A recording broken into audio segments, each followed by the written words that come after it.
if we look at the model of the ear, what we can see is that this is the external ear. On the external ear, we have some elevations and depressions. So the first elevation which we can all feel on our ears is this. This is the helix. Against the helix, here the another depression elevation longitudinal. This is the antihelix.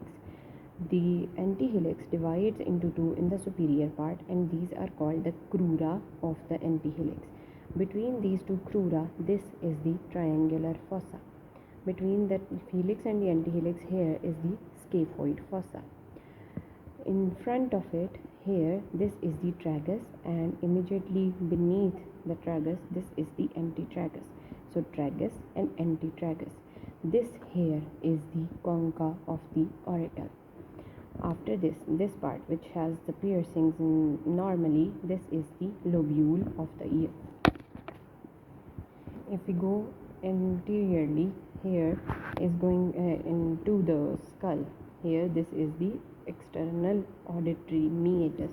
From here it is going to be the external auditory meatus, and it is going to continue into the external auditory canal.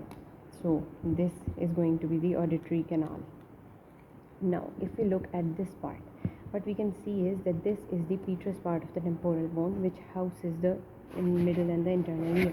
So if we remove the superior part or the superior bone of the petrous part of the temporal bone, we can see here that this, if we remove this part alone like this, we can see that the canal is going to go towards the tympanic membrane. Inside that part is the tympanic membrane. So here we are going to remove the tympanic membrane. Now if we remove the tympanic membrane and can look at it closely, what we see is that this is the tympanic membrane with its upper part called the pars flaccida and the lower part called the pars tensa, and there is the attachment of the handle of malleus, and its inferiormost part is called umbo, and inferior to it the cone of light is formed when the light is passed through the canal. So inside we have these three auricles.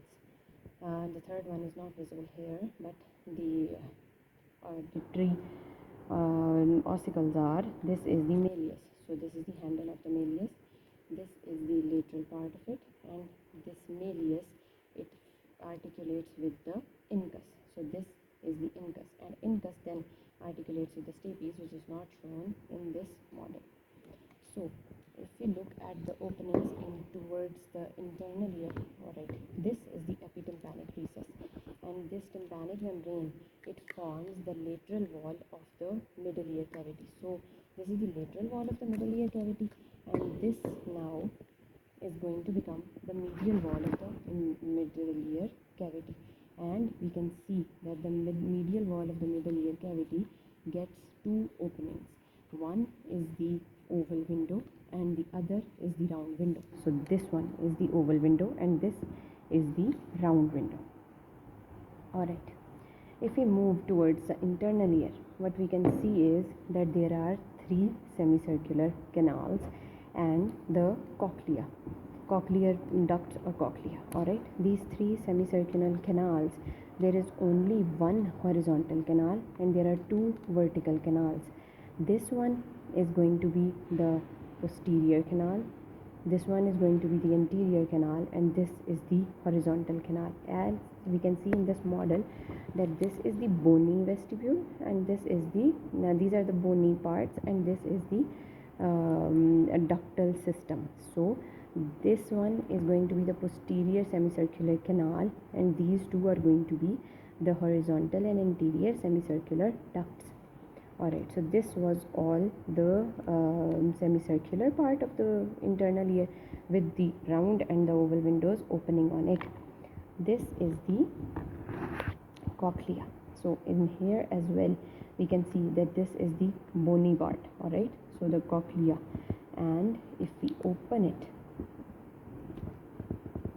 we can see inside the ductal system. Alright, so from the semicircular canals, this one is continuing here, from the semicircular canals, the nerve which comes is the vestibular nerve. From the cochlea, the nerve which emerges on the spiral ganglion, this nerve is going to be the cochlear nerve. So the lower part has the vestibular nerve and the upper part has the cochlear nerve. But we also say that from the internal acoustic meatus there are two nerves that emerge, the vestibulocochlear nerve and the facial nerve. And the facial nerve also has its course in the this ear cavity with its association with the medial and the posterior walls of the middle part of the ear. So this is the facial nerve with the geniculate ganglion. So this is the geniculate ganglion. From here, this is the facial nerve which travels with the vestibular and the cochlear nerve. Over here we can see that this is the internal carotid artery and this is the pharyngotympanic or the eustachian tube with the tensor tympani muscle attached to it. This is all about the ear. Quickly, if you see another model, this is the model of the ear as well. This part is going to be the helix, antihelix, the crura of the antihelix with the triangular fossa. This is the scaphoid fossa. This is the concha. Tragus is missing. This is the antitragus. This part is the auditory canal which leads into the middle ear. Here there should have been the tympanic membrane which is missing in this model, and the three bones. Very roughly, this is the malleus, this is the incus, and this here is the stapes which is going to go towards the internal ear. So this is the epitympanic membrane. This is the pharyngotympanic tube with the muscle attached, the tensor tympani. This is the internal carotid artery.